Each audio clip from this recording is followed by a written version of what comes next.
Hello, ನಮಸ್ಕಾರ ಸ್ನೇಹಿತರೆ. ಅರ್ಥ ಕಳೆದುಕೊಂಡ ವರ್ತಮಾನದ ಸ್ಥಿತಿಗಳು ಎನ್ನುವ ಬಗ್ಗೆ ಇವತ್ತು ಮಾತನಾಡ್ತಾ ಇದ್ದೀನಿ. ನಮ್ಮ ನಡುವೆ ಅನೇಕ ವಿಷಯಗಳನ್ನ ಮಾತನಾಡೋದಕ್ಕಿದೆ. ಆದರೆ ಯಾವ ವಿಷಯ ಪ್ರಾಮುಖ್ಯ, ಯಾವುದು ಅಗತ್ಯ, ಯಾವುದು ಅನಗತ್ಯ ಎನ್ನುವುದನ್ನ ಯಾರೂ ನಿರ್ಧರಿಸಲಿಕ್ಕಾಗುವುದಿಲ್ಲ. ಪ್ರತಿಯೊಬ್ಬರು ಅವರವರ ಹಿತಾಸಕ್ತಿ ಮೇಲೆ ಬದುಕ್ತಾ ಇದ್ದಾರೆ. ಅವರವರ ಹಿತಾಸಕ್ತಿಗಳು ಅವರ ಬದುಕಿಗೆ ತೀರಾ ಅಗತ್ಯವಾಗಿದೆ ಮತ್ತು ಅವರ ಬದುಕಿನ ಸ್ಟ್ರಗಲ್ ಫಾರ್ ದಿ ಫೈಟ್, ಬದುಕಿನ ಹೋರಾಟಕ್ಕೆ, ಬದುಕುವಿಕೆಗೆ ಅನಿವಾರ್ಯವಾದಂತಹ ವಿಷಯಗಳು. ನಾವು ಅನೇಕ ವಿಷಯಗಳಲ್ಲಿ ಯೂಟ್ಯೂಬಲ್ಲಿ ನೋಡ್ತೇವೆ. ಬೇರೆ ಬೇರೆ ಕಡೆ ಒಂದು ಕಡೆ ಯುದ್ಧ ಆಗ್ತಾ ಇದೆ, ಒಂದು ಕಡೆ ದೇಶೀಯ ಸಮಸ್ಯೆಗಳು, ವಿರೋಧ ಪಕ್ಷಗಳು, ಆಡಳಿತ ಪಕ್ಷಗಳು, ಆಡಳಿತ ವ್ಯವಸ್ಥೆ, ಎಲ್ಲದರಲ್ಲಿಯೂ ಕಾಣ್ತಾ ಇರುವುದು ಸ್ವಹಿತಾಸಕ್ತಿ. ಎಷ್ಟು ಮಟ್ಟಿಗೆ ಸ್ವಹಿತಾಸಕ್ತಿ ಕಾಡ್ತಾ ಇದೆ ಅಂತಂದ್ರೆ, ಯಾರಿಗೂ ಸಮೇತ ಸಾಮಾಜಿಕ ಕಾಳಜಿಯಲ್ಲಿ ಯಾವುದನ್ನು ಮಾತನಾಡ್ಲಿಕ್ಕಾಗುದಿಲ್ಲ, ಯಾವುದೇ ಕೆಲಸವನ್ನು ಮಾಡ್ಲಿಕ್ಕಾಗುದಿಲ್ಲ. ಇವತ್ತು ನಮ್ಮ digital media, Facebook, WhatsApp, Instagram, ಬೇರೆ ಬೇರೆ ಮೀಡಿಯಾಗಳು ಸಮೇತ ಹೇಳ್ತಾ ಹೋಗ್ತಾವೆ. ಏನನ್ನು ಹೇಳ್ತಾವೆ, ಯಾರು ನೋಡ್ತಾರೆ, ಸಮಯ ಇದ್ದಾಗ ನೋಡ್ತಾರೆ, ನೋಡಿದ್ದನ್ನು ಇಂಪ್ಲಿಮೆಂಟ್ ಮಾಡ್ಲಿಕ್ಕೆ ಆಗ್ತಾ ಇದೆ. ಯಾವುದನ್ನು ಇಂಪ್ಲಿಮೆಂಟ್ಲಿಕ್ಕೆ ಆಗ್ಬಾರ್ದು. ಯಾಕೆ ಇಂಪ್ಲಿಮೆಂಟ್ ಮಾಡ್ಲಿಕ್ಕೆ ಆಗ್ತಾ ಇಲ್ಲ? What A problem. ಆಲೋಚನೆ ಮಾಡ್ತಾ ಹೋದ್ರೆ ಆತನ ಬದುಕಿನ ಸಂಕೀರ್ಣತೆ ಅರ್ಥ ಆಗ್ತದೆ. ಜನಸಾಮಾನ್ಯರಿಗೆ ಬದುಕು ಎಷ್ಟು ಕಷ್ಟ ಆಗಿದೆ ಅಂತಂದ್ರೆ, ಆತ ದಿನದಿನವೂ ದುಡಿಬೇಕು, ದಿನದಿನವೂ ಅವನ ಆರ್ಥಿಕ ಸಂಕಷ್ಟ, ಬದುಕಿನ ಸಂಕಷ್ಟದಲ್ಲಿ ಆತ ಯಾವುದೇ ಸಾಮಾಜಿಕ ಕಾಳಜಿಯಲ್ಲಿ ಏನನ್ನೂ ಮಾಡ್ಲಿಕ್ಕೆ ಆಗ್ತಾ ಇಲ್ಲ. ಪ್ರತಿಯೊಬ್ಬರು ಬದುಕು ಸಮೇತ ಒಂದು ರೀತಿ ತುಂಬಾ ಸಂಕೀರ್ಣವಾದ ಹೋರಾಟ. ತುಂಬಾ ಸುಂದರವಾದಂಥ ಬದುಕನ್ನು ಬದುಕಿದಂಥ ಹಿಂದಿನ ಕಾಲಘಟ್ಟವನ್ನು ಆಲೋಚನೆ ಮಾಡಿದ್ರೆ, ಈಗಿನ ಕಾಲಘಟ್ಟದಲ್ಲಿ BP, ಶುಗರ್, ಬೇರೆ ಬೇರೆ ಕಾಯಿಲೆಗಳು ಬಂದಿದ್ದು ಮಾನಸಿಕತೆಯಿಂದ, ಮಾನಸಿಕ ಟೆನ್ಷನ್ನಿಂದ. ಯಾಕೆ ಇಷ್ಟು ಟೆನ್ಷನ್ ಆಗ್ತಾ ಇದೆ? ಪ್ರತಿಯೊಬ್ಬರಿಗೂ ಹಣ ಮಾಡಬೇಕು, ಬದುಕಿನಲ್ಲಿ ಗುರುತಿಸ್ಕೋಬೇಕು. ಈ ಗುರುತಿಸ್ಕೊಳ್ಬೇಕು ಎನ್ನುವ ಹುಚ್ಚು, ಭ್ರಮೆ ಎಲ್ಲಿಯವರೆಗೆ ಆಯ್ತು ಅಂತಂದ್ರೆ, ಸರಿಯಾದ ದಾರಿಯಲ್ಲಿ ಹೋಗಿ ಗುರುತಿಸಿಕೊಳ್ಳುವುದನ್ನ ಬಿಟ್ಟು ಅಡ್ಡದಾರಿಯಲ್ಲಿ ಹೋಗಿ ಗುರುತಿಸಿಕೊಳ್ಳುವಿಕೆಯೇ ಅತಿ ಪ್ರಾಮುಖ್ಯವಾಯಿತು. ಆ ನಿಟ್ಟಿನಲ್ಲಿ ನೀವು ನೋಡದಂತೆ ಪ್ರಚಾರ ತಂತ್ರಗಳು ಎಲ್ಲವೂ ಸಮೇತ ಆಶ್ಚರ್ಯಕರ ರೀತಿಯಲ್ಲಿ ತಪ್ಪು ದಾರಿಯಲ್ಲಿ ಹೆಜ್ಜೆ ಇಟ್ಟು ಗುರುತಿಸಿಕೊಳ್ಳುವಿಕೆಯ ಒಂದು ಮಾರ್ಗವಾಗಿದೆ. ಹಿಂದೆ ಒಂದು ಮಾತಿದೆ, ಮಾತು ಬೆಳ್ಳಿ, ಮೌನ ಬಂಗಾರ ಅಂತ.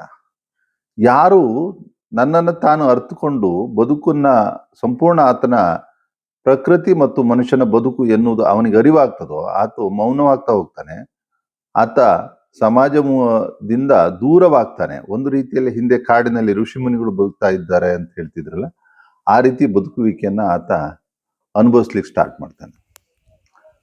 ಆತನಲ್ಲಿ ಒಂದು ಸಮಚಿತ್ತ ಮನಸ್ಥಿತಿ ನಿರ್ಮಾಣ ಆಗ್ತದೆ. ತುಂಬಾ ವಿಡಿಯೋಗಳನ್ನ ನೋಡ್ತೀವಿ ನಾವು, ಬೇರೆ ಬೇರೆ ಆ್ಯಂಗಲ್ ಅಲ್ಲಿ ನೋಡ್ತೇವೆ. ಎಲ್ಲದನ್ನು ನೋಡಿ, ನೀವು ಪತ್ರಿಕೆಗಳನ್ನು ನೋಡಿ. ರೀಸೆಂಟ್ ಆಗಿ ಗಲ್ಫ್ ಯುದ್ಧ ಆಗ್ತಾ ಇರುವಂತ ಈ ಸಂದರ್ಭದಲ್ಲಿ ಇರಾನ್ ಮತ್ತು ಇಸ್ರೇಲ್ ಅಮೆರಿಕನ್ ನಡುವೆ ಟಿವಿಯವರು ದಿನಾ ಬೆಳಿಗ್ಗೆಯಿಂದ ಸಂಜೆವರೆಗೆ ಯುದ್ಧದ ಹಂತಗಳನ್ನ ವಿವರಿಸ್ತಾ ಇರ್ತಾರೆ. ಸ್ಟೋರೇಜ್ ಮಾಡಿದಂತ ಇರಾನ್ನ ಬಂಕರ್ಗಳೇನಿದ್ದಾವೆ, ಬಂಕರ್ನ ಮಾರ್ಗವನ್ನ ಬಂದ್ ಮಾಡ್ಬೋದು. ಇಡೀ ಬಂಕರ್ ನಾಶ ಮಾಡಕ್ಕಾಗ್ತಾ ಇಲ್ಲ. ಇಂಥ ಸಾಕಷ್ಟು ಲೂಪ್ ಹೋಲ್ಸ್ಗಳು ಇವತ್ತು ಯುದ್ಧ ತಂತ್ರದಲ್ಲಿ ನಾವು ಕಾಣ್ತಾ ಇದ್ದೇವೆ, ಯುದ್ಧ ಭೂಮಿಯಲ್ಲಿ ಕಾಣ್ತಾ ಇದ್ದೇವೆ. ಅಂದ್ಕೊಳ್ಳೋದು ಸುಲಭ, ಅಲ್ಲೇನೋ ಹಾಗಾಗ್ತಿದೆ, ಇಲ್ಲೇನೋ ಹೀಗಾಗ್ತಾ ಇದೆ, ನಾಳೆನೇ ಯುದ್ಧ ಮುಗಿದು ಬಿಡುತ್ತೆ ಅಂತೇಳಿ. ಆದ್ರೆ ಒಂದು ದೇಶವನ್ನ ಹಾಳು ಮಾಡೋದಕ್ಕೆ ಅಷ್ಟು ಸುಲಭದಲ್ಲಿ ಆಗ್ತಾ ಇಲ್ಲ. ಅಣುಬಾಂಬ್ನಿಂದ ಮಾತ್ರ ಒಂದು ಪರಿಣಾಮಕಾರಿಯಾದಂಥ ನಾಶವನ್ನು ಮಾಡಬಹುದು. ಅದನ್ನ ಯಾರು ಬಳಸ್ತಾ ಇಲ್ಲ. ಬಳಸೋದಕ್ಕೆ ಒಂದು ರಿಸ್ಟ್ರಿಕ್ಷನ್ ಇದೆ, ಅದು ಕೊನೆಯ ಹಂತದ ಪ್ರಶ್ನೆ. ಆದರೆ ಈಗಿನ ಜಲಮಾರ್ಗ ಇರ್ಬೋದು, ವಾಯುಮಾರ್ಗ ಇರ್ಬೋದು, ಅಥವಾ ಇವತ್ತಿನ ದಾಳಿಗಳು ಏನು ನಡೀತಾ ಇದೆ, ಕ್ಷಿಪಣಿ ದಾಳಿಗಳಿರ್ಬೋದು, ಇವೆಲ್ಲವೂ ಸಮೇತ ಕನಿಷ್ಠ ಒಂದು ದೇಶವನ್ನ ನಾಶ ಮಾಡೋದಕ್ಕೆ ವರ್ಷಾನುಗಟ್ಟಲೆ ಬೇಕಾಗ್ತದೆ. ಯಾಕೆಂದ್ರೆ 1 ಎಕರೆ ನಾಶ ಮಾಡಲಿಕ್ಕೆ 4ರಿಂದ 5 ಕ್ಷಿಪಣಿ ದಾಳಿಗಳಾಗಬೇಕು. ಹೇಳೋದಕ್ಕೇನೂ ಇಲ್ಲ. ಯಾಕೆ ಕೇಳಿದ್ರೆ, ನೀವು ನೋಡ್ತಾ ಇದ್ಬಿಟ್ರೆ ಹೇಳೋದಕ್ಕೇನೂ ಇಲ್ಲ, ಎಲ್ಲರೂ ಹೇಳ್ಬಿಟ್ಟಿದ್ದಾರೆ. ಹಾಗಾಗಿ ನೀವೇನೋ ಹೊಸ್ತನ್ನು ಹೇಳ್ತೇನೆ ಅಂತ ಹೇಳೋದಕ್ಕೆ ಏನೂ ಸಬ್ಜೆಕ್ಟೇ ಇಲ್ಲ, ಅಷ್ಟು ಮಟ್ಟದಲ್ಲಿ ಹೇಳ್ಬಿಟ್ಟಿದ್ದಾರೆ. ಹಾಗಾಗಿ ನಾನು ತುಂಬ ವಿಡಿಯೋಗಳನ್ನು ಮಾಡ್ತಾ ಇಲ್ಲ, ಆದರೆ ಹೇಳಬೇಕು ಅನ್ನಿಸ್ತು ಇವತ್ತು. ಈ ಒಂದು ವಿಷಯನ ಹೇಳ್ತಾ ಇದ್ದೇನೆ.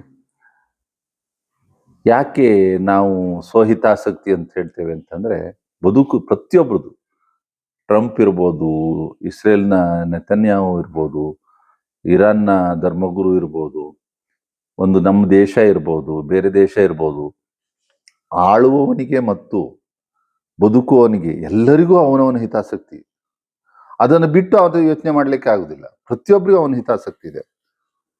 ಅದು ಹಣಕಾಸು ವಿಚಾರ ಇರ್ಬೋದು, ಅಧಿಕಾರದ ವಿಚಾರ ಇರ್ಬೋದು, ಇನ್ನು ಯಾವುದೇ ವಿಚಾರ ಇರಲಿ, ಅವನ ಹಿತಾಸಕ್ತಿಯನ್ನು ಬಿಟ್ಟು ಹೋಗೋದೇ ಇಲ್ಲ ಅವನು. ಹಾಗಿರುವಾಗ ಈ ಸಮಾಜ ಅನಾಥ ಆಗುತ್ತೆ. ಈ ಸಮಾಜದ ಬಗ್ಗೆ ಆಲೋಚನೆ ಮಾಡೋಕ್ಕಾಗೋದಿಲ್ಲ. ಹಿಂದೆ ಇದ್ದ ಬುದ್ಧ, ಗಾಂಧಿ, ಬೇರೆ ಬೇರೆ ಜನರು ಸಮಾಜದ ಬಗ್ಗೆ ತ್ಯಾಗ ಮಾಡಿದವರು, ಸಮಾಜ ಬಗ್ಗೆ ಚಿಂತನೆ ಮಾಡಿದವರು, ಬಸವಣ್ಣನವರು ಎಲ್ಲರೂ ಇದ್ರು. ಆ ಕಾಲಘಟ್ಟ ಬೇರೆ. ಈ ಕಾಲಘಟ್ಟ ಹೇಗಿದೆ? ಯಾರ ಬಗ್ಗೂ ಚಿಂತನೆ ಮಾಡೋಕೆ ಸಮಯ ಇಲ್ಲ. ಮಕ್ಕಳ ಮೇಲೆ ತಂದೆ ತಾಯಿ ಮಕ್ಕಳ ಬಗ್ಗೆ ತುಂಬಾ ಚಿಂತನೆ ಮಾಡಕ್ ಪುರ್ಸೋತಿಲ್ಲ. ಏನು ಎಜುಕೇಶನ್ ಕೊಡಿಸ್ತಾರೆ, ಅದ್ ಬಿಟ್ಟು ತುಂಬಾ ಕೇರ್ ತಗೊಳಕ್ ಇಲ್ಲ. ಮಕ್ಕಳಿಗಾಗೆ ಉದ್ಯೋಗ ಸಿಕ್ಕಿ ಅಮೆರಿಕ, ಆಸ್ಟ್ರೇಲಿಯಾ ಅಥವಾ ಇನ್ನೇನೋ ಬ್ಯಾಂಗ್ಳೂರ್ ಇದ್ರೆ ತಂದೆ ತಾಯಿ ಕೇರ್ ತಗೊಳಕ್ ಇಲ್ಲ. ಈ ಜೀವನದ ಒತ್ತಡಗಳು ಮನುಷ್ಯನನ್ನ ಎಷ್ಟು ಸಂಕುಚಿತ ಮಾಡಿಬಿಟ್ಟಿದೆ ಅಂತಂದ್ರೆ, ನಮಗೆ ಇಡೀ ಜಗತ್ತು ನಮ್ಮ ಕಣ್ಣೆದ್ರೆ, ನಮ್ಮ ಮೊಬೈಲಲ್ಲಿ ನಾವು ಕಾಣುವಂತ ಸ್ಥಿತಿ ಬಂದಿದ್ದೇವೆ. ಬಟ್ ಆದ್ರೆ ನಾವು ಮಾನಸಿಕವಾಗಿ ಬೇರೆಯವ್ರ ಬಗ್ಗೆ ಆಲೋಚನೆ ಮಾಡೋದು, ಪಕ್ಕದ ಮನೇಲಿ ಏನೋ ತೊಂದರೆ ಆಯ್ತು ಅಥವಾ ಇನ್ಯಾರೋ ನೋವಿಗೆ ಅನುಭವಿಸಿದಾರೆ, ಆ ನೋವಿಗೆ ನೆರವಾಗಬೇಕು, ಯಾವುದಕ್ಕೂ ಸಮಯ ಇಲ್ಲ. ಪ್ರತಿಯೊಬ್ಬರಿಗೂ ಅವನವನ ಬದುಕಿನ ಅಗತ್ಯತೆಗಳನ್ನ ಪೂರೈಸ್ಕೊಳ್ಳಿಕ್ಕೆ ಆಗದೆ ಇರುವಂತ ಒಂದು ದುರಂತ ಸ್ಥಿತಿಯಲ್ಲಿ ನಾವಿದೀವಿ ಅನಿಸ್ತಾ ಇದೆ. ನಿಮ್ಗೇನ್ ಅನಿಸ್ತದೆ? ಕಾಮೆಂಟ್ ಮಾಡಿ ತಿಳಿಸಿ. Thank you.